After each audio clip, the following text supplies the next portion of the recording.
2022 में इसकी शुरुआत की जाएगी। ये फैसला कोरोना के खिलाफ देश की लड़ाई को तो मजबूत करेगा ही। नमस्कार दोस्तों, स्वागत है आपका एक बार फिर बिंदास खबरें में। हमारे देश में ओमिक्रॉन का खतरा बढ़ता जा रहा है और देश में तीसरी लहर आ चुकी है और इसको देखते हुए प्रधानमंत्री नरेंद्र मोदी जी ने लाइव आकर देश को संबोधित किया और नए कानून और कुछ नए नियम लागू कर दिए हैं। ऐसे में कुछ राज्यों ने तो नाइट कर्फ्यू और कुछ राज्यों ने तो लॉकडाउन तक लगा दिया है। तो दोस्तों, क्या आपके राज्य में भी लॉकडाउन लग गया है या नहीं, इसके बारे में भी विस्तार से बताएंगे। इसलिए आप जिस भी राज्य शहर में रहते हैं वहाँ का नाम लिखकर कमेंट जरूर करें। इसलिए दोस्तों, आपसे अनुरोध है कि इस वीडियो को शुरू से लेकर अंत तक जरूर देखें, जिससे कि काम की खबरें आपसे छूट न जाएं। तो चलिए दोस्तों, जानते हैं खबरों को विस्तार से। और इसी के साथ दोस्तों, आज की पहली बड़ी खबर कि राज्यों में कोरोना का असर। दिल्ली, यूपी, बिहार सहित इन राज्यों में नई पाबंदियां। जानिए अपने राज्य का हाल। दोस्तों, यहाँ पर आपको बता दें कि देश भर में कोरोना के मामलों में तेजी से इजाफा हो रहा है। इसको लेकर राज्य सरकारें अलर्ट हो गयी है। पाबंदियों का दौर दोबारा लौटने लगा है। राजधानी दिल्ली के बाद यूपी, बिहार में भी कई कड़े प्रतिबंध लगा दिए गए हैं। पश्चिम बंगाल ने दिल्ली और मुंबई से आने वाली फ्लाइटों की सीमा को दोबारा से तय कर दिया है।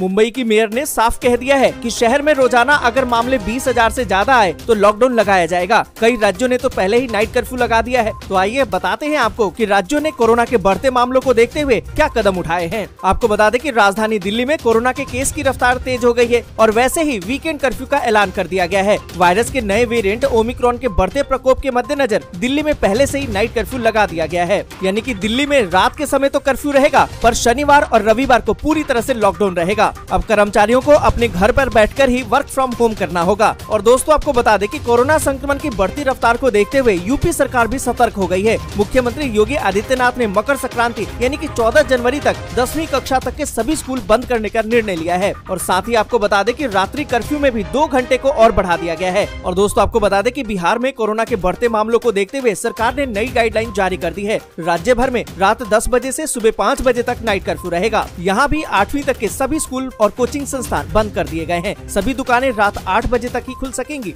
महाराष्ट्र में दोबारा से तेजी से कोरोना फैल रहा है। राज्य के कई मंत्री और विधायक भी संक्रमित हो चुके हैं। इसको देखते हुए हाल में विधानसभा सत्र की अवधि घटा दी गई है। खुली या फिर बंद जगह पर 50 लोगों के जुटने की सीमा तय कर दी गई है। दूसरे कई राज्यों की तरह पंजाब में भी नाइट कर्फ्यू लगाने का फैसला किया गया है। इसके तहत 10 बजे से सुबह 5 बजे तक सभी गैर जरूरी गतिविधियों के लिए आवाजाही पर रोक है। हरियाणा में सभी स्कूल, कॉलेज और शिक्षण संस्थान बंद कर दिए गए हैं। सबसे ज्यादा मामले वाले जिलों में मॉल और बाजार शाम 5 बजे तक बंद रहेंगे। पश्चिम बंगाल में 28 दिसंबर से कोविड-19 के मामलों में भारी बढ़ोतरी दर्ज की गई है। राज्य के स्वास्थ्य विभाग के अनुसार सोमवार को संक्रमण दर 19.59% हो गया। इसको देखते हुए पश्चिम बंगाल और पूर्वी भारत का सबसे बड़ा महानगर कोलकाता कोविड-19 महामारी की तीसरी लहर की चपेट में है। इसी के मद्देनजर सभी स्कूल, कॉलेज को एक बार फिर से बंद करने का फैसला लिया गया है।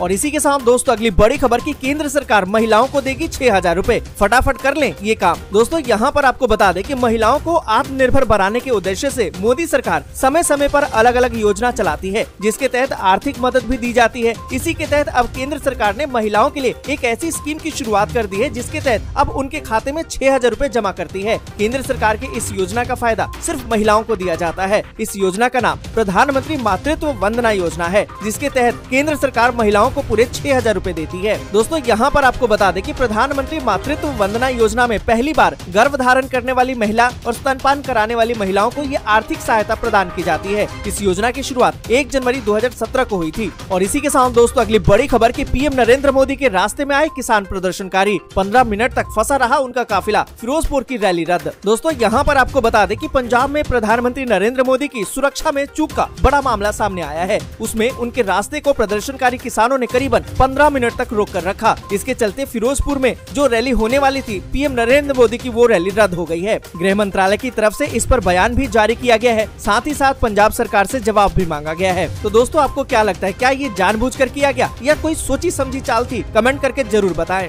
दोस्तों, आगे बढ़े उससे पहले वीडियो को लाइक और शेयर जरूर कर दें। अगर अभी तक आपने चैनल को सब्सक्राइब नहीं किया है तो सब्सक्राइब जरूर से कर लें। और इसी के साथ दोस्तों, अगली बड़ी खबर की भारत में आ सकती है कोरोना की सुनामी। जानिए कि पहली और दूसरी लहर से कितना घातक और संक्रामक होगा ये ओमिक्रॉन। आपको बता दें कि कोरोना के सबसे खतरनाक वेरिएंट ओमिक्रॉन ने भारत की चिंता बढ़ा दी है। भारत में ओमिक्रॉन वायरस के नए मामले रिकॉर्ड तोड़ रहे हैं। देश में ओमिक्रॉन इतनी तेजी से फैल रहा है कि इससे ये आशंका अब व्यक्त की जा रही है कि संक्रमण के मामलों की सुनामी आ सकती है। हालांकि देश के कई राज्यों ने ओमिक्रॉन वेरिएंट को फैलने से रोकने के लिए प्रतिबंध लगाने भी शुरू कर दिए हैं। यहाँ पर दोस्तों आपको बता दें कि ओमिक्रॉन वेरिएंट कोरोना वायरस की पहली और दूसरी लहर से ज्यादा घातक और संक्रामक है। ये कहा जा सकता है कि पहली लहर में 15,000 से लेकर 50,000 मामले 42 दिनों में सामने आए थे और कोरोना की दूसरी लहर में 21 दिनों में करीबन 50,000 मामले सामने आए थे। अब जबकि अनुमान ये लगाया जा रहा है कि ओमिक्रॉन इससे ज्यादा संक्रामक है, तो ओमिक्रॉन से 3 से 5 दिनों के भीतर ही 50,000 से ज्यादा मामले सामने आ सकते हैं। इसके साथ ही ये चेतावनी भी दी गई है कि ओमिक्रॉन के नियंत्रण के लिए समय अब नहीं मिलेगा। दोस्तों इधर बता दें कि विश्व स्वास्थ्य संगठन ने भी ओमिक्रॉन को लेकर चेतावनी जारी कर दी है। संगठन ने कहा है कि ओमिक्रॉन वेरिएंट के बीच सर्दी खांसी को आम बीमारी समझने की गलती बिल्कुल भी न करें। ओमिक्रॉन से पूरा मेडिकल सिस्टम पस्त हो चुका है। WHO ने कहा है कि अब सावधानी बरतना बेहद ही जरूरी है। बताया तो ये भी गया है कि ओमिक्रॉन डेल्टा वेरिएंट से थोड़ा कम घातक है, लेकिन ये मौत का कारण बन सकता है। और इसी के साथ दोस्तों अगली बड़ी खबर की बढ़ते कोरोना मामलों को लेकर कांग्रेस गंभीर, रद्द की बड़ी चुनावी रैलियां और मैराथन। दोस्तों यहाँ पर आपको बता दें कि देश भर में बढ़ते कोविड-19 संक्रमण के कारण कांग्रेस पार्टी ने उत्तर प्रदेश में बुधवार को सभी बड़ी रैलियां और रोड शो और डोर टू डोर कैंपेन और साथ ही मैराथन को स्थगित कर दिया है। कांग्रेस हाईकमान के निर्देश पर मैराथन और बड़ी रैलियां नहीं करने का फैसला लिया गया है। इस संबंध में कांग्रेस के संगठन महासचिव केसी वेणुगोपाल ने बुधवार को कहा कि हमने अगले 15 दिन के लिए मेगा रैली पर फिलहाल रोक लगा दी है। जीवन कीमती है, हमारे लिए जीवन प्राथमिकता है। और इसी के साथ दोस्तों अगली बड़ी खबर की कोरोना पर तमिलनाडु सरकार हुई सख्त, रविवार को लगेगा लॉकडाउन, रात में कर्फ्यू की घोषणा। दोस्तों आपको बता दें कि तमिलनाडु सरकार ने बुधवार को राज्य में कोरोना के बढ़ते मामलों के मद्देनजर सख्त रवैया अपनाते हुए कई प्रतिबंधों की घोषणा कर दी है। रात 10 बजे से सुबह 5 बजे तक अब रात का कर्फ्यू रहेगा। इसके साथ ही रविवार को लॉकडाउन लगाया जाएगा। राज्य में कॉलेजों, रैलियों, धार्मिक सभाओं जैसे कि पोंगल उत्सव, इन सभी की अनुमति नहीं होगी और ये आज से लागू भी हो जाएगा। आपको बता दें कि मुख्यमंत्री M.K. स्टालिन ने इसका आदेश भी जारी कर दिया है। रात और सप्ताहक में लॉकडाउन के दौरान सभी दुकानों, होटलों और अन्य प्रतिष्ठानों को काम करने की अनुमति नहीं होगी। और इसी के साथ दोस्तों अगली बड़ी खबर के हिमाचल में रात 10 बजे से सुबह 5 बजे तक नाइट कर्फ्यू। दोस्तों यहाँ पर आपको बता दें कि हिमाचल प्रदेश मंत्रिमंडल की बैठक बुधवार को उप मुख्यमंत्री जयराम ठाकुर की अध्यक्षता में हुई और बैठक में राज्य में कोरोना की स्थिति को लेकर समीक्षा की गई और इस दौरान मंत्रिमंडल में प्रदेश में नाइट कर्फ्यू लगाने का निर्णय लिया गया। नाइट कर्फ्यू रात 10 बजे से सुबह 5 बजे तक जारी रहेगा। मंत्रिमंडल ने जिम, सिनेमा हॉल भी बंद रखने का निर्णय लिया है। इसके अलावा इंडोर समारोहों में 50% क्षमता के साथ ही लोग इकट्ठा हो पाएंगे। और इसी के साथ दोस्तों अगली बड़ी खबर की बिहार में नाइट कर्फ्यू का ऐलान 6 से 21 जनवरी तक रहेगा प्रभावी। दोस्तों यहाँ पर आपको बता दें कि बिहार में कोरोना की तीसरी लहर को देखते हुए मुख्यमंत्री नीतीश कुमार ने क्राइसिस मैनेजमेंट की ग्रुप की बैठक की। बैठक में मुख्यमंत्री के साथ बिहार के डिप्टी सीएम, स्वास्थ्य मंत्री समेत सूबे और दूसरे मंत्रियों के अलावा तमाम आला अधिकारी भी मौजूद रहे। बैठक में कोरोना के तेजी से बढ़ रहे मामलों के सामने आने के बाद सरकार ने नाइट कर्फ्यू लगाने का फैसला किया है। आपको बता दें कि इस फैसले में आवश्यक सेवाओं को छोड़कर सभी दुकानें रात 8 बजे तक ही खुली रहेंगी। क्लास 9वीं से लेकर 12वीं तक की और सभी कॉलेज में 50% उपस्थिति के साथ ही खुलेंगे। सभी जगहों पर ऑनलाइन क्लास को प्राथमिकता दी जाएगी। और इसी के साथ दोस्तों अगली बड़ी खबर की सत्येंद्र जैन बोले, देश में तीसरी और दिल्ली में कोरोना की 5वीं लहर आई, रोजाना 10,000 केस आने की आशंका। दोस्तों यहाँ पर आपको बता दें कि दिल्ली में कोरोना के बढ़ते मामलों के बीच केजरीवाल सरकार के स्वास्थ्य मंत्री सत्येंद्र जैन का बड़ा बयान आया है। सत्येंद्र जैन ने कहा है कि देश में कोरोना की तीसरी लहर आ गई है, जबकि दिल्ली में ये 5वीं लहर है। स्वास्थ्य मंत्री सत्येंद्र जैन ने कहा है कि दिल्ली में रोजाना 10,000 के करीबन नए मामले सामने आ सकते हैं। उन्होंने कहा कि अब सभी संक्रमितों के नमूनों का जीनोम सीक्वेंसिंग किया जाना मुश्किल है।